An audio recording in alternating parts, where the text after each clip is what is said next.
Hello and welcome to the Sisters for Fitness Wellness Show. I'm Stephanie Gaines-Bryant. We're talking about climbing mountains today.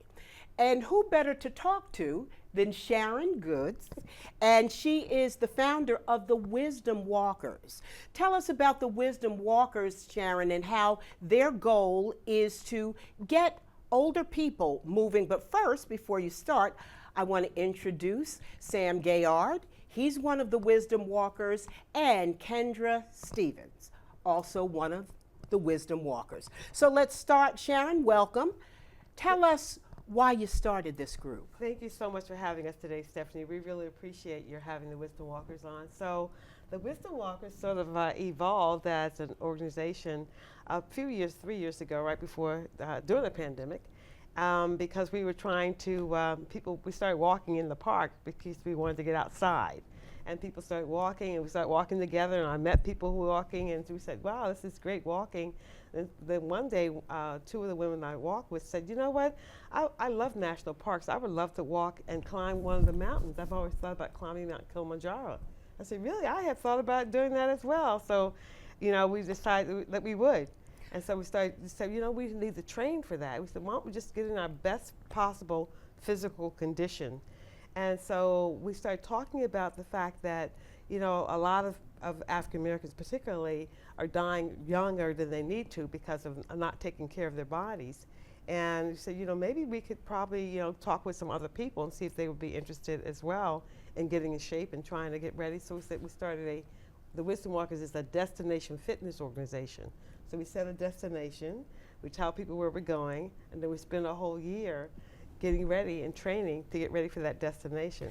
Now, Sharon, that's a big jump from walking in the park to climbing mountains. I mean, that is a huge jump. How did you organize this? Well, you know, most of the people who were involved were business owners, and so we were needed a break, you know, from doing the work that we do, and so they started talking to other people who were also, you know, professionals, and they said, you know, we would really like to, Kilimanjaro is on our list. And I didn't know it was on so many people's lists. So I sent out an email to part of my Chamber of Commerce list and part of my Leadership Washington list, and about 100 people, and 50 people came on and said they wanted to climb Mount Kilimanjaro. I said, whoa, I didn't know that was like a thing for people that they wanted to accomplish before they turn X. You know, people said, before I turn X, whatever X is, I would love to climb Mount Kilimanjaro.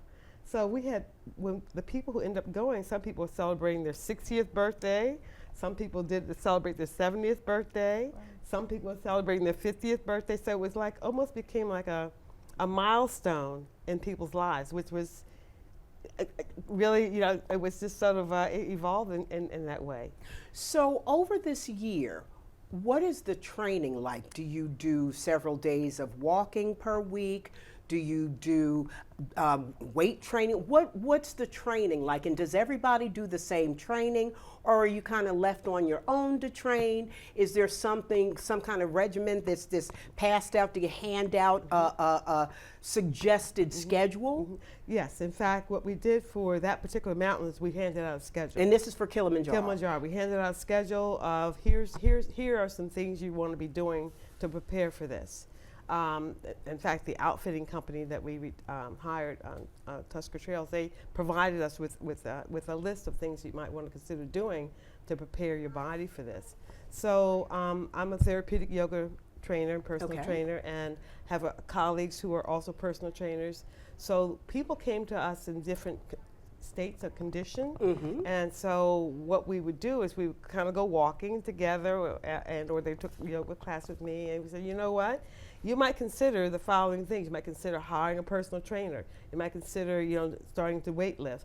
So we started making suggestions to people, and then people actually did hire personal trainers to work with them to get themselves ready. What I did, because I was one of the older people in the group, is I started, you know, doing weights, because I was already doing yoga for about 15 years, but I realized it wasn't enough core, it wasn't enough, you know, stamina. The stamina wasn't there that I needed.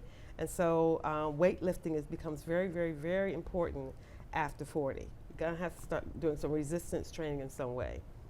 So, Sam, this was your first climb. Yes.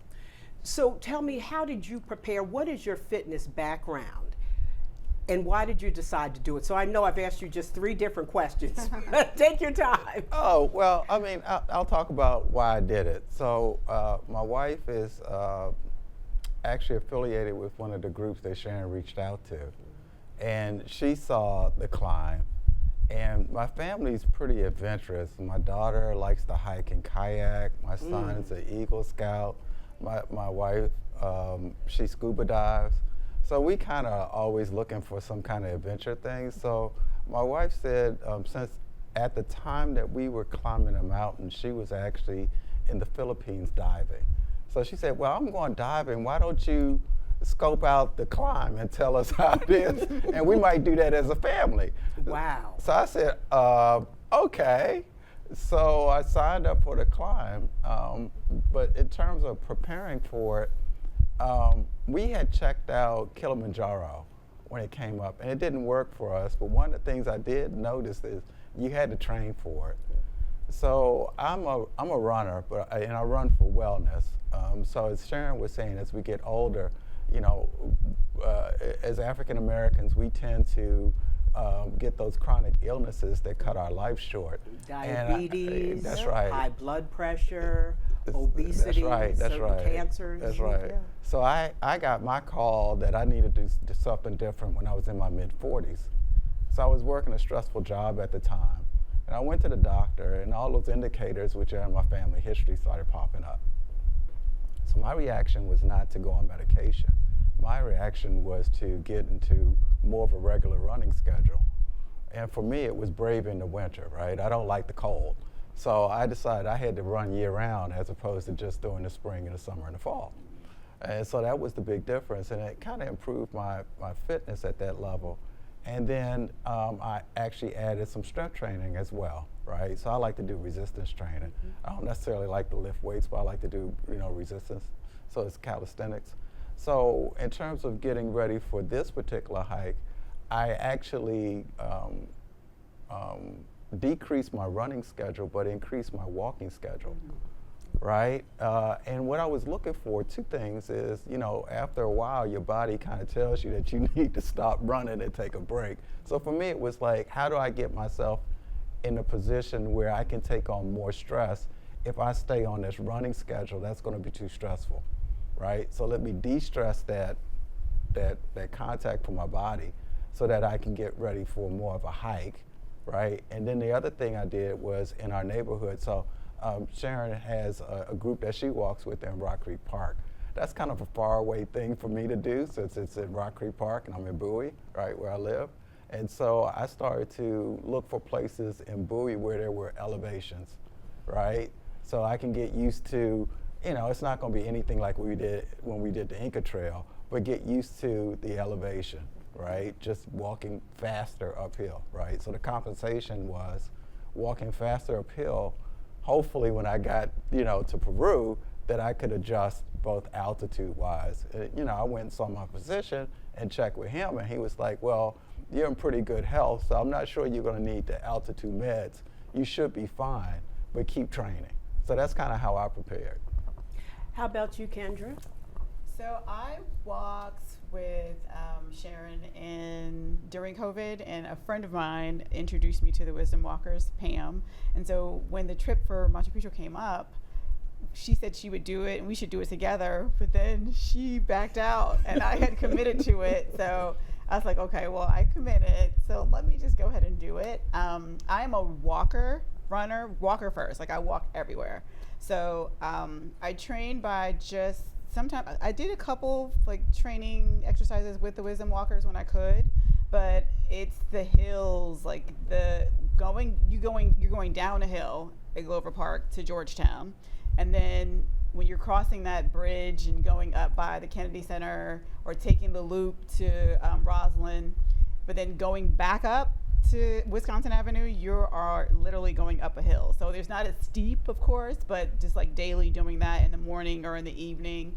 And then closer to the hike, it was the Exorcist stairs, which I did not enjoy at all. Yes, in Georgetown, the Exorcist. In Georgetown, and I think that the boulders, I would call them, on Inca Trail were easier for me than those Georgetown stairs, because they didn't make sense to me. Like, I had no choice when we were on that mountain. You had to either go up or come down. But for that, like, Georgetown hike, I was like, you know what? I did it a couple times, and I was like, I'm over this. That was like very, like, because there were people too, so you had to wait, so it wasn't continuous. And I felt like when we were on the mountain, I don't know if you guys, it was just us for days until we got to the last day, when other people we could see the other people like training or like hiking, but we took our time and we were in kind of group set. So the training for me at home was every day. It was incorporated in every day, and I like that idea of, I'm not a gym person, so I like kayaking or walking or running. It's harder in the summer for me. I like cold running, because then you're layering and you can take off, and that's exactly what we did. Me too. I'm different from Sam. I like the winter. I like it. Oh, really? I do too. I'm from Ohio though, so that's probably why. So Sharon, there's a difference, because you've done several. Yeah. There's a difference in trails. Yes. What's the difference in the Inca Trail opposed to the other trails? So the mountains, each of the mountains has their own environment. So you start in Mount Kilimanjaro in the summer, and you go through spring, fall, and then you get winter at the top. So as you go up the mountain, you're going through all the seasons. So the mountain, you're going to experience all 4 seasons on the Mount Kilimanjaro. And the Inca Trail, similarly, we start in the jungle. We start walking through the rainforest, and then as we start going up, it starts getting colder. So it gets more arid. So the mountains are arid at the top, and at the bottom they're more like jungly. So we have to carry clothes for all the seasons. So when you go to the mountain, you got to have everything. You know? Does the environment affect the pace? It does, because it's more the altitude affects the pace. The altitude really kind of puts a damper on your speed. When you're at a high altitude at 11,000, 14,000 feet, your ability it's almost like walking with a wet towel over your head. And it's hard to get a deep breath and get your lungs full of oxygen so you can keep going. So you get tired faster when you're on the mountain. And Kilimanjaro is 19,000 feet high. So we were higher than our plane flew. When we flew into Kilimanjaro, we flew into 15,000, but we hiked up to 19,000. So we were really, really, really high. We were really, really elevated. And we did, in fact, take altitude medicine on really in both mountains. But that's to help the lungs to try to like expand and take the oxygen in. And also because the altitude gives you a headache when you have a high altitude like that. So, but each mountain, in addition to the altitude, each of them has a different terrain. Kilimanjaro was mostly, well, both mountains are made out of granite. In fact, most mountains in the world are made out of granite. So the stones and the boulders are big. And Kilimanjaro, we had to get on hands and knees sometimes, and kind of like elevate your leg a lot to get over top of it and scale with the scale. And also the actual topography was different. The topography of Kilimanjaro had really at the top very fine little stones, which are really ground up granite, and we kept sliding. So your boots are sliding, your poles are sliding, you can't get a grip. So it makes it even harder to climb because your legs are sliding, and all of us fell. And the mountain in the Andes in Peru for the Inca Trail, the Incas were ancient culture, and they carved steps into the mountain. So we didn't have to walk up steps in Kilimanjaro. Walking steps is very, very, very different in terms of the body. When you're using the quads in a very different way, and you're constantly doing steps on rough-hewn big boulders, it really beats the knees and the thighs up a lot. Kilimanjaro was really a lot of climbing, but it was uneven and it varied, and there weren't steps, and so it made it a different type of climb altogether. Both are rigorous. Now, do you do 6 miles a day, or how does that work? What happens is that the outfitting company meets with us, and because we were an older group of climbers, and both outfitting companies had never taken up a group of black climbers this old before. And that's the beauty Yes. of what you all do. Yes. But go ahead. Yeah. Well, the difference then for the companies are that they don't know what our pace is. So they're used to 20-year-olds and 20, 25-year-olds coming to climb, and then they meet us, and our pace is different. So if they plan for us to get to the base camp at a certain time, and for us to climb, X, distance, we're going to go slower. So maybe they were planning for us to arrive at base camp, in 8 hours, and it would take us 10. So once they see the first day, they're really kind of monitoring us. They get a sense of how fast is this whole group of people, not how fast Sam and Kendra are, but how fast is the whole group, because they gotta determine how fast can everyone come into camp, so we can all be at camp at one time, and have dinner and then go, bed down for the night. And when they saw how our pace, the outfitters make an adjustment. So we walk 5 hours in the morning, and then we have lunch break. We usually collapse on the ground at lunchtime, and then we walk 5 hours after lunch. So it's 10 hours. 10 hours. And this is for 3 days. Four days. 4 days and 3 nights. 4 days for Inca Trail, Kilimanjaro. It was 10.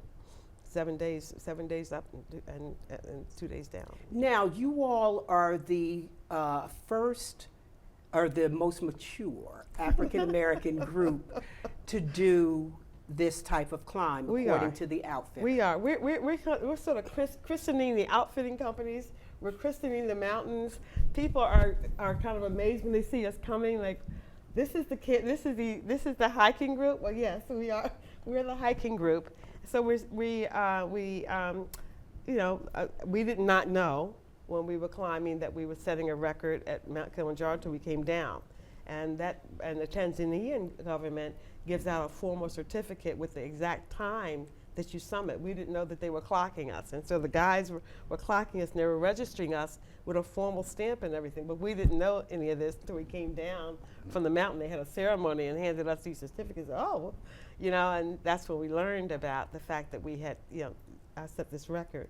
And the same with the Inca Trail. As we were climbing the Inca Trail, that's when we learned, I knew at that time that we were probably going to be setting a record, and we did. We had one of the climbers was 75, and that was one of the oldest African Americans that had ever been to the top of that part of the Andes Mountains. So we were, it's been, we're happy that people want to climb, that we have the energy to climb, that we are doing this. But most importantly, our message is that it's available for anyone. This is available for everyone. There's no need to sit in a chair and say, oh my gosh, I'm 50 years old, I'm gonna just have to watch TV the rest of my life. No, go out, the world is there. Go ahead and take care of yourself, exercise, work out, and let's go hit it, Well, Sam, what did it feel like for you? The first day, you said, because I'm sure you felt very different the first day than you did the last day. So take us through. What were you feeling along the way? So, like we said earlier, this is my first time doing this kind of hike, and I was looking for an opportunity from a fitness standpoint to shake it up a little bit, right? So I've been running for a good long time. And so I was looking for opportunities to do more something like walking. So a hike would be a good change of pace. But I'd never done it before, right? So the first day I was a little nervous because I didn't know whether I could make the summit or not because I hadn't done it before. And because I hadn't hiked on the first day as we starting out, I was a little nervous, but I needed to kind of figure it out. Yeah. And part of figuring it out for me was to stick close to the guide. So for that first day, I stuck pretty close to the guide for 2 reasons. One, I'm a little bit impatient. So I wanted to kind of figure out how I was going to do this quickly. And the second, I wanted to see how they were actually doing it. Because he started out right away saying, slow, go slow. But it wasn't just slow.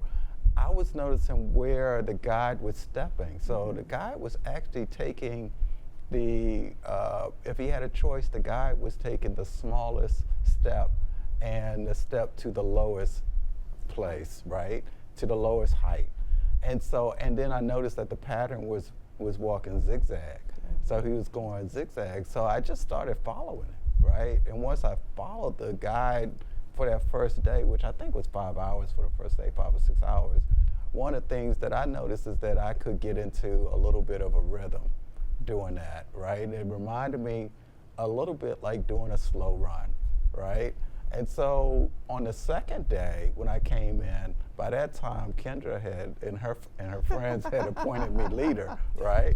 Because they thought that I was really fast. But and I would say that my understanding is, for our group, I may have seemed fast, but I would be slow if it was like another group, right?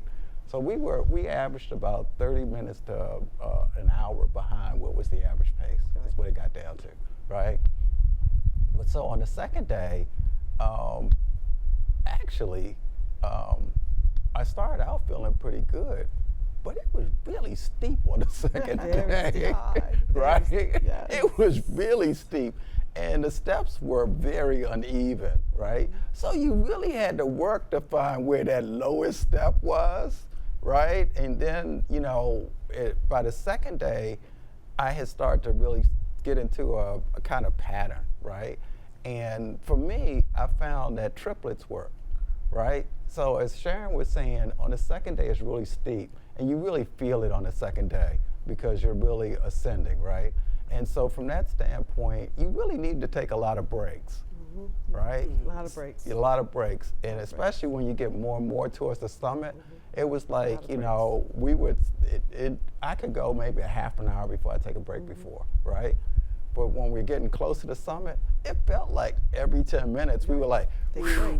Take a break. right, you gotta take a break. Yeah. But what I found is, for me, I could kind of get into a rhythm with triplets, and on the fourth beat, as it were, was a breath, right?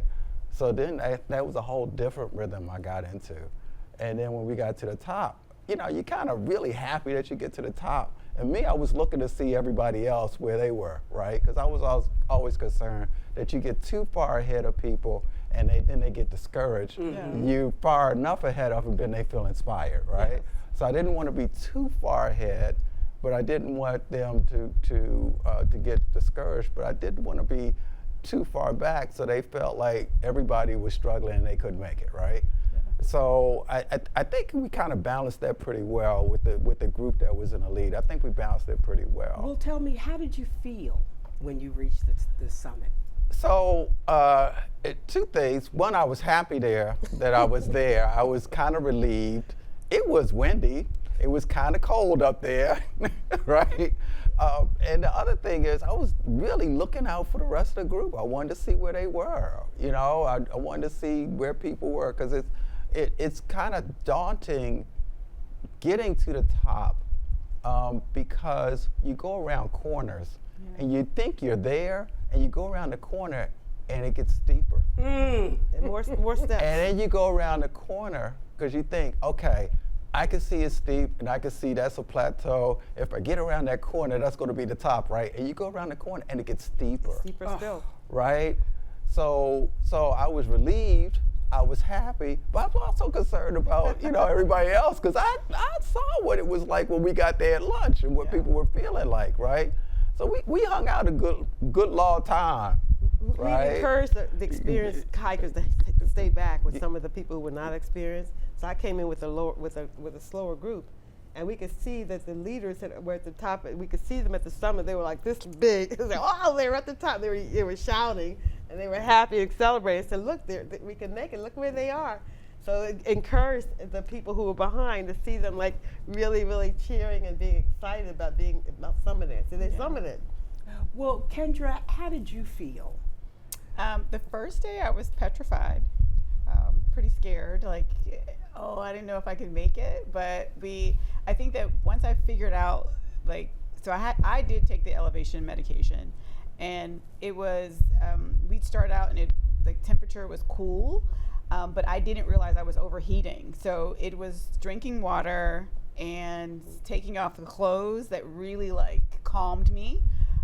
So once that happened and I understood, like, you have to take off, put on, drink the water, stop for a minute, then I think I got into a bit of a rhythm. The second day, I think I was angry because it was hard, and you're just like, why am I doing this again?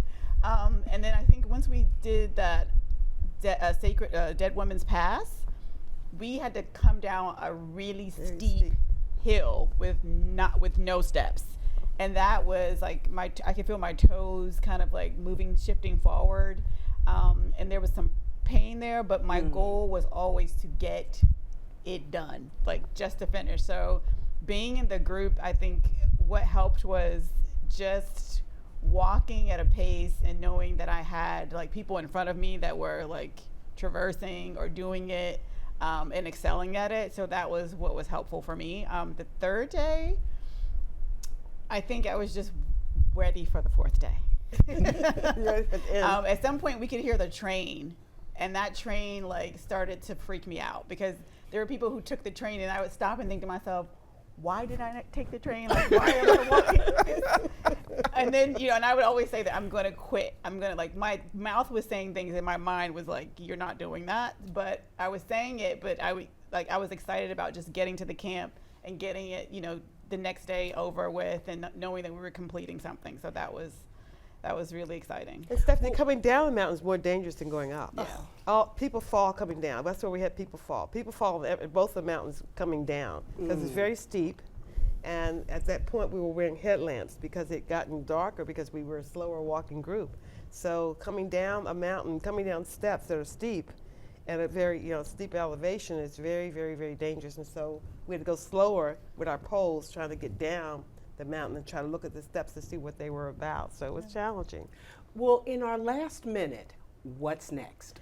Okay, so we, the Wisdom Walkers, have sent out a survey to a large database of people who are interested in the organization. So we're looking at where we're going to go next because we want to set a destination that would encourage people to want to train and get in shape to get there. So we're looking at going, Vietnam or to Scotland or to some other, we want to hit all of the continents in the world. We started with Africa, and now we're going to South America. So Europe and Asia are on our list, and so we're planning our next trip right now. And so what we're going to do, we're going to put your information Thank you. at the end of the program so people, if they're interested, they can get in contact with you. But it's been an absolute pleasure. Thank you. Good luck. I'll be waving. No, join us. Please join us. I don't know if I'm quite ready for that. I'm going to have to talk to Sam a little bit more. You got to Come and train. No, we want you people. Some people came and trained, didn't walk, didn't climb. We had a lot of people just training But with the us. training, the fact that you're getting people healthy, Yeah. that is all. That is everything. Yes, it is. That is That's everything. our That's goal. higher than the mountain. It is. Yeah, Very much so. You've been watching the Sisters for Fitness Wellness Show. We've been talking to Kendra, Sam, Sharon. We've been talking about the Wisdom Walkers and how you too can climb a mountain. I'm Stephanie Gaines-Bryant. This is the Sisters for Fitness Wellness Show. Thanks so much for joining us.